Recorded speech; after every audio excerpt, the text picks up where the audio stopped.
Hey, how are you? I hope this finds you well. So I was just praying for a friend, and while I was praying, I saw a swimming pool full of sand, but there were two dividers so that the pool was separated into three parts. And the whole point was that this front part wouldn't mix with the middle part, wouldn't mix with the end part. Do you know where I'm heading? Anybody who's followed me for a little while.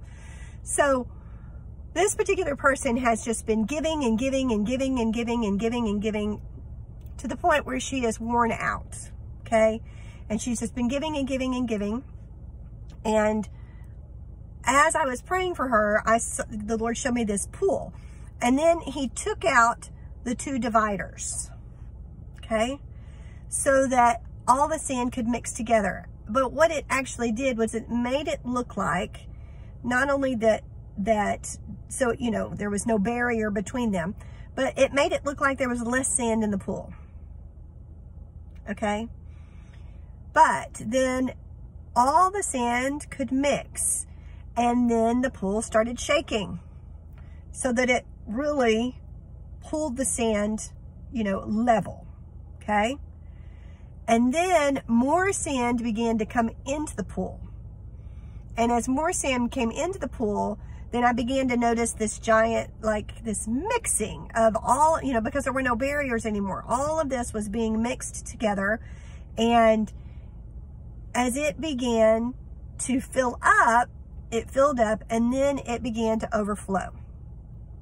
So the scripture in Luke 6:38 in the charismatic circles is often talked about regarding offering, okay?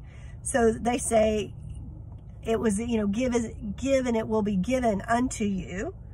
Pressed down, shaken together, running over, will men give into your bosom.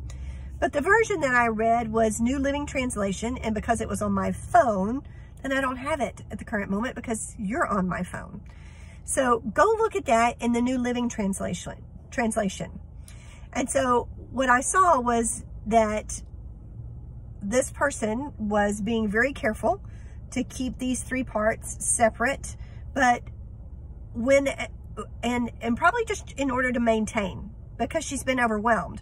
But when we removed those parts, it looked like there was less sand. But what it did was it allowed the Lord to shalom. What is that? Nothing missing, nothing broken in the spiritual, emotional, or physical realm. The Lord began to pour that sand into that pool, and it began to fill up, and then it began to flow out. So not only was she being filled, but what she was being filled with touched all three parts, because it allowed all three parts to communicate.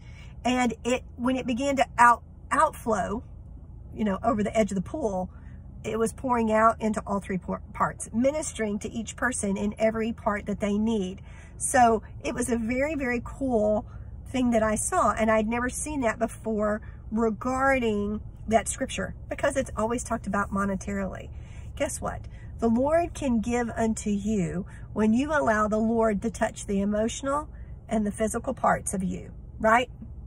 Let all that mix, and then he will, you know, the scripture says to be filled and then be filled again. Why? Sometimes we pour out and we need a refilling, don't we? So when all three of those parts were allowed to mix, then the Lord refilled all of it, and then it outflowed, and then guess what? It ended up being, guess what? Pressed down, shaken together, running over, didn't it? And it's going to be able to minister. Not only is it going to minister to her, but it's going to minister to her family, but it's going to minister to people beyond that. So enjoy that vision of sand in the pool today. Let me know if you have any questions regarding it. We can point you in the right direction. It's a blessing to be able to share with you God's revelation.